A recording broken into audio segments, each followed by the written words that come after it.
आलस करने के बाद फाइनली आज स्टार्ट करते हैं।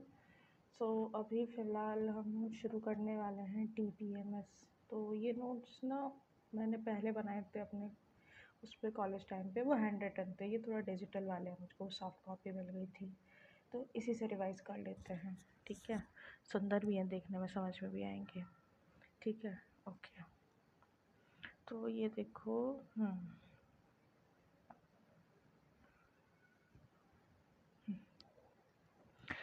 तो चैप्टर नंबर 1 से शुरू कर रहे हैं हम, जो है FDs एंड नॉर्मलाइजेशन। इसके अंदर आ जाता है FD यानी कि फंक्शनल डिपेंडेंसीज एंड नॉर्मलाइजेशन। हम चैप्टर वाइज डिटेल में बाद में करेंगे, जिसमें हम आंसर राइटिंग देखेंगे। अभी हमारा मेन फोकस जो है कॉन्सेप्ट बिल्डिंग पे है।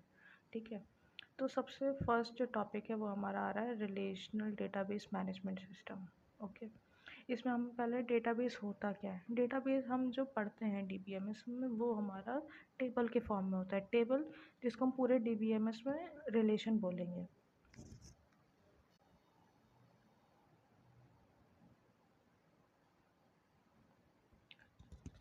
सो रिलेशन में ना हमारे पास रिलेशन यानी टेबल में दो ही चीज़ होती है, रो और कॉलम। रो जिनको हम इसमें टपल बोलेंगे, टपल या फिर रिकॉर्ड। कॉलम को हम बोलेंगे एट्रीब्यूट या फील्ड। सबसे बड़ी बात हम ये चीज़ बताना भूल गए कि डेटा, हमारा डेटाबेस चलता किस चीज़ पे, डेटा पे। अब डेटा होता क्या है, डेटा की बात करें तो raw and isolated fact about entity, यानी कोई भी हमारे पास एक एंटिटी है, जैसे टेक्स्ट है, ऑडियो, वीडियो, इमेज, मैप वगैरह, ये सब हमारे पास डेटा है, क्योंकि उस एंटिटी के बारे में टेक्स्ट है या वो सब चीज़ें। अब इसी को हम थोड़ा सा प्रोसेस कर देंगे, बिल्कुल मीनिंगफुल में, ये यूजेबल डेटा में कन्वर्ट कर देंगे, तो ये हमारी इन्फॉर्मेशन बन जाती है। अब इस इन्फॉर्मेशन को मैनेज करने के, वो सेव करने के लिए, स्टोर करने के लिए हम टेबल की फॉर्म में इसको बना लेते हैं। वो हो जाता है हमारा डेटाबेस, यानी कि collection of logically related data. जो डेटा सेम है उसको हमने एक टेबल में बना लिया कि एक ही कैटेगरी का, उसको डेटाबेस।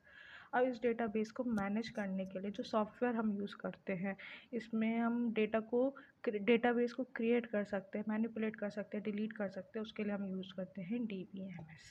ठीक है, जैसे आप एग्जांपल से समझिए कि ये जो वीडियो आप देख रहे हो, ये डेटा है।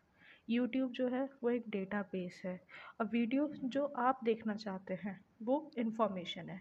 यानी कि डेटा, वीडियो, यूट्यूब पे वीडियो तो बहुत सारे पड़े हैं, यानी बहुत सारा डेटा अवेलेबल। आपके काम का जो डेटा है वो आपके लिए इन्फॉर्मेशन है, और ये स्टोर किस पे है, यूट्यूब पे, तो वो डेटाबेस हो गया। ठीक है, जैसे एक और एग्जांपल से हम समझ सकते हैं कि इमेज हमारा डेटा है, इंस्टाग्राम हमारा डेटाबेस है, और जो आप अपनी पोस्ट करते हैं वो आपके लिए इन्फॉर्मेशन है। ठीक है, तो अब आगे देखते हैं।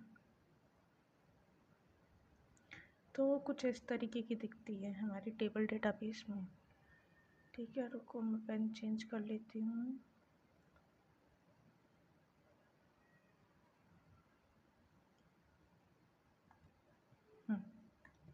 तो ये देख रहे हो, ये टेबल, ये वाली, ऐसे ये वाली टेबल, ये है ना, ये टेबल होती है हमारी। इसमें हमारे पास ये जो ऐसे जा रहा है, ये ऐसे इतनी, ये सब, ये तो हमारे रिकॉर्ड्स हैं। रिकॉर्ड्स जो हमने पढ़े थे ना, रोज़ तो इस साइड से होती हैं अपनी, ये हॉरिजॉन्टल साइड में। फिर अपने पास ये जो आ जाते हैं ऐसे वर्टिकल, ये ये ये ये ये है अपने कॉलम। कॉलम होते हैं अपने पास क्या, कॉलम क्या होते हैं, कॉलम होते हैं अपने पास, देखो दोबारा दिखाते हो। कॉलम में अपने एट्रीब्यूट या फील्ड। अब जो हमारा इसमें ये है रोल नंबर, ये roll number, name, branch, CGPA, ये हमारे एट्रीब्यूट हो जाते हैं। अब ये 1 अश्मी CS और 10 CGPA, ये हमारा एक रिकॉर्ड है। तो अगर हम बात करें एरिटी यानी कि डिग्री हमारी डेटाबेस की क्या होती है, नंबर ऑफ़ एट्रीब्यूट्स। अब यहाँ पे 4 एट्रीब्यूट है, तो इस टेबल की जो डिग्री है वो हमारी 4 हो जाएगी। और अगर हम 2-4 और एट्रीब्यूट रखते हैं यहाँ पे कुछ, तो वो और बढ़ जाता। मान लो जैसे हम ये 4 और ये 3 में कर देती, तो यहाँ पे डिग्री हमारी 7 हो जाए। कार्डिनैलिटी होता है हमारा नंबर ऑफ़ टपल्स, यानी कि एक टेबल में कितने टपल। अब जैसे यहाँ पे 1 2, यहाँ से देखो 1 2 3 4 5 6, ऐसे ऐसे ना, ये कितने टपल है, 6 टपल है। तो इसकी हम बोलेंगे कि स्टूडेंट टेबल की कार्डिनैलिटी 6 है। फिर आ जाता है रिलेशनल स्कीमा और रिलेशनल इंस्टेंस। इसमें काफ़ी कन्फ्यूजन होती है, तो इसको थोड़ा ध्यान से देखना पड़ेगा,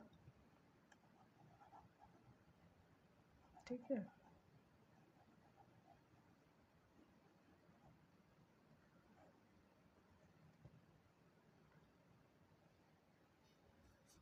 तो ये देखो रिलेशनल स्कीमा, स्कीमा या आपने ह्यूमन बॉडी देखी है, ह्यूमन बॉडी में स्केलेटन जो होता है, स्केलेटन तो फिक्स होता है ना, सबके 2 हाथ है, सबके 2 पैर हैं, ऐसे।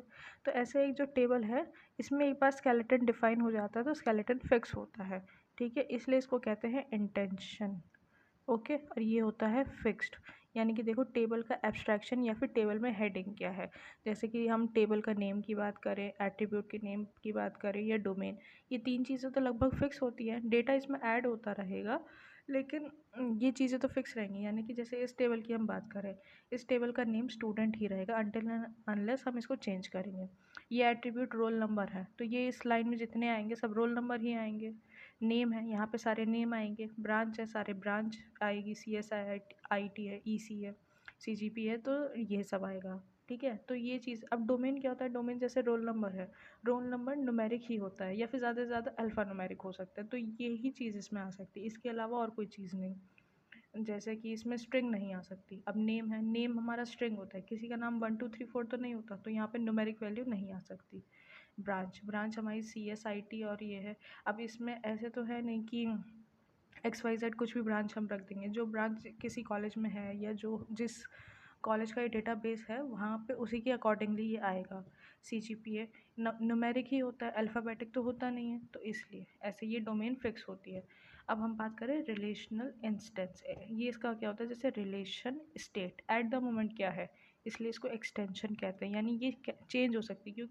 क्यों डेटा अभी ये है, बाद में मैं कुछ नया डेटा ऐड करूँ वो शायद चेंज हो सकता है। मान लीजिए ये युवराज है, इसका एक सेमेस्टर में CGPA 10 आया, नेक्स्ट सेमेस्टर में CGPA कम भी हो सकता है, तो ये चेंज हो सकता है। लेकिन यहाँ पे क्या, ये CGPA वाला ये जो है, ये फील्ड थोड़ी ना चेंज हो जाएगा, ये तो इस सेमेस्टर के लिए भी रहेगा, अगले सेमेस्टर के लिए भी यही रहेगा।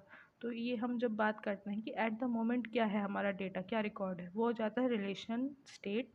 और पूरे टेबल की अगर हम बात करते हैं कि क्या क्या फील्ड है हमारे पास, क्या टेबल नेम है, डोमेन है, वो हम रिलेशनल स्कीमा की बात करते हैं, उसको इंटेंशन कहते हैं। और रिलेशनल इंस्टेंस को एक्सटेंशन कहते हैं। इंस्टेंस फिक्स्ड होता है, एक्सटेंशन हमारा चेंज हो सकता है। ये रहा ना सेट ऑफ रिकॉर्ड्स, ये जो हमें डिटेल बताते हैं टपल्स के बारे में, ठीक है। तो एक बार इसकी और डेफिनेशन देख लेते हैं हम। सो एरिटी क्या होता है, एरिटी यानी डिग्री, ये हमारे नंबर ऑफ़ एट्रीब्यूट्स बताता है। कार्डिनैलिटी नंबर ऑफ़ टपल्स हमें बताता है। रिलेशनल स्कीमा इंटेंशन क्या बताता है, टेबल एब्स्ट्रैक्शन या फिर टेबल की हेडिंग्स क्या क्या हैं। रिलेशनल इंस्टेंस यानी कि रिलेशन स्टेट या फिर एक्सटेंशन जो कि चेंज हो सकता है, वो क्या हमें बताता है, सेट ऑफ रिकॉर्ड्स, ऐसे सेट ऑफ रिकॉर्ड्स जो हमें डिटेल बताते हैं टपल्स के बारे में। फिर आ जाता है हमारा डोमेन, डोमेन क्या होता है, set of allowed values for each attribute, हर एक एट्रीब्यूट के लिए जो वैल्यू अलाउड है। अब जैसे यहाँ पे रोल नंबर है, रोल नंबर में हमेशा हमारी सिर्फ न्यूमेरिक वैल्यू अलाउड है ना, हमारे पास यहाँ पे स्ट्रिंग वैल्यू नहीं आ सकती, हम यहाँ पे स्ट्रिंग में लाइक XYZ किसी का रोल नंबर नहीं रख सकते, ठीक है। अब एक चीज़ और यहाँ पे आपको ध्यान रखनी होती है कि एट्रीब्यूट वैल्यूज़ जो होती है वो हमारी एटॉमिक होती है, एटॉमिक ही होनी चाहिए, क्योंकि ऐसे एक वैल्यू का एक वैल्यू, अगर मल्टीपल वैल्यूज़ होंगी तो हमारे कन्फ्यूजन क्रिएट होगी, इन डेटा इनकन्सिस्टेंसी आ जाएगी जो कि हम नहीं चाहते। इसलिए तो हम डेटा को टेबल की फॉर्मेट में करके देख रहे हैं ताकि डेटा रिडंडेंसी, डेटा इनकन्सिस्टेंसी कम हो सके और डेटा को एक्सेस करने में आसानी हो सके, सिक्योरिटी प्रॉब्लम सॉल्व हो सके, ठीक है। अब ये जो स्पेशल वैल्यू हम इस चीज़ से बचने के लिए यूज़ करते हैं नल, यानी कि अगर मान लो किसी के पास कोई वैल्यू नहीं है तो हम नल डाल दो, जो कि हर एक डोमेन का मेंबर है। ये चीज़ देखो, नल जो है हर एक डोमेन का वैल्यू, ठीक है। नेक्स्ट पेज पे चलते हैं। ओह शायद स्क्रीन में आया नहीं, ओके अब दिख रहा होगा, ये रहा। Attribute values are required to be atomic, यानी कि सिंगल वैल्यू होनी चाहिए, मल्टीपल वैल्यू नहीं होनी चाहिए, ताकि डेटा इनकन्सिस्टेंसी क्रिएट ना हो। और ये आगे डिविजिबल नहीं होनी चाहिए, individual and indivisible value.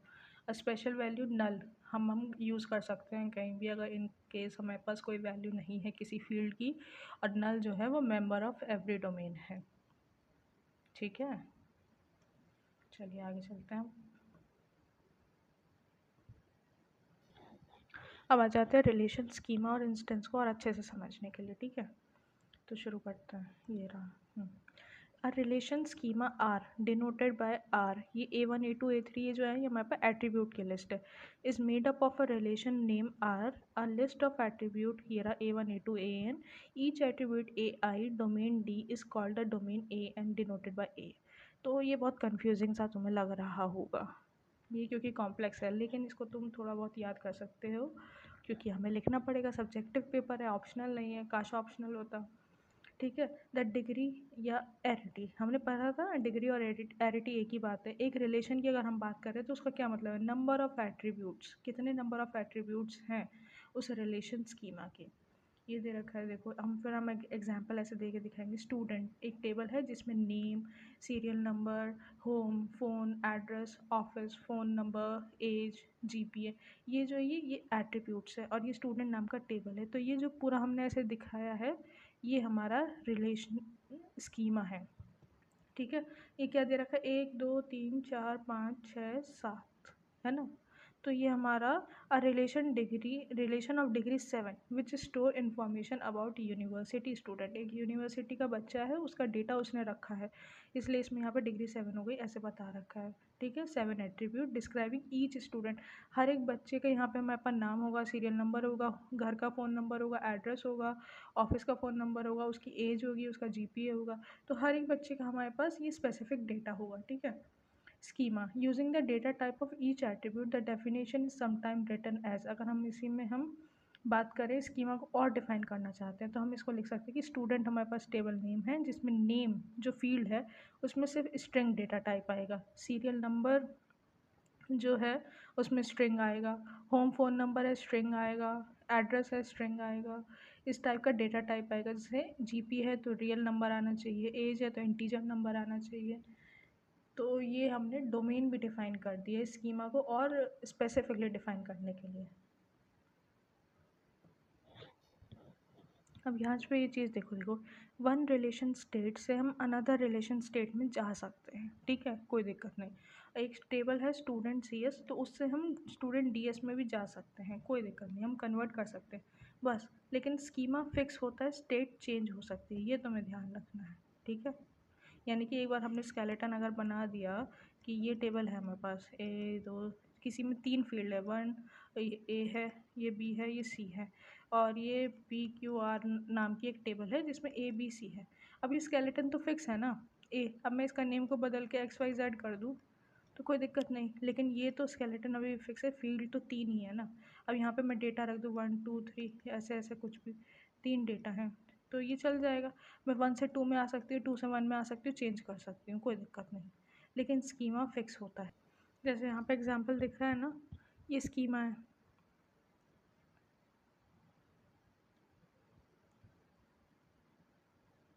Same है ना, एम्प्लॉय नेम है, आईडी है, नेम है, डिपार्टमेंट है, सैलरी है, एम्प्लॉय नेम है, नेम, डिपार्टमेंट, सैलरी, ओके। बस यहाँ पे ये रिलेशन स्टेट एक्सटेंशन टपल, ठीक है, यहाँ पे ये दिखा रहे टपल्स। अब यहाँ देखो 1A सपोर्ट 50K सैलरी है, लेकिन यहाँ पे स्टेट चेंज हो जाती है। 1 अब एम्प्लॉय नंबर 1 है जिसका नेम P हो गया, अब उसका काम क्या है, वो डिपार्टमेंट डिज़ाइनर डिपार्टमेंट और उसकी सैलरी 40K है, तो ये हमारा चेंज हो गया है, देखो, है ना। तो आप समझे, स्कीमा हमारा होता है फिक्स्ड, लेकिन स्टेट वेरी कर सकती है, स्टेट वेरी कर गई ना। ये देखो यहाँ पे ए था जिसकी सपोर्ट थी 50K थे, सपोर्ट डिपार्टमेंट, यहाँ पे P आदमी है उसका डिज़ाइनर डिपार्टमेंट है और ये 40K उसका सैलरी है, ठीक है। अब एक चीज़ और आपको समझनी होगी, ये देखो रिलेशन होता क्या है, relation is a subset of domain, relation की हम बात करते हैं वो डोमेन का सबसेट होता है, जैसे हमने मैथ्स में पढ़ा होता है। डोमेन हमारा यहाँ पे लगभग 1000 एम्प्लॉय है, लेकिन हमने इधर डोमेन कौन सा सेलेक्ट किया, सिर्फ 4, 1000 में से 4 यूज़ किया ना टेबल में दिखाने के लिए, ऐसे। अब देखो क्वेश्चन है हमारे पास एक गेट का, क्या पूछ रहा है, which one of the options given below refers to the degree और arity of a relation in relational database system. वो हमसे पूछ रहा है कि गिवन जो ऑप्शंस हैं उनमें से डिग्री क्या है, RDBMS में डिग्री क्या होती है। डिग्री हमने क्या थी, देखो याद करो वापस, डिग्री हमारी क्या है यहाँ पे, arity degree, number of attributes, number of attributes. और एट्रीब्यूट्स क्या होता है, नंबर ऑफ एट्रीब्यूट्स हमारा कॉलम होता है, कॉलम और फील्ड, ठीक है। तो क्या लगाएंगे हम उस ऑप्शन में, देखो क्या कह रहे हैं, number of attributes of its relation schema, सही बात है। टपल्स वगैरह तो नहीं होता है, ये तो हमारी कार्डिनैलिटी होती है। नंबर ऑफ एंट्रीज कोई मतलब नहीं, डिस्टिंक्ट डोमेन ये भी कोई मतलब नहीं, तो क्या हो जाता है, नंबर ऑफ एट्रीब्यूट्स। अब आ जाता है हमारा नेक्स्ट टॉपिक। नेक्स्ट टॉपिक हम दूसरे वीडियो में शुरू करेंगे। Okay, thank you very much.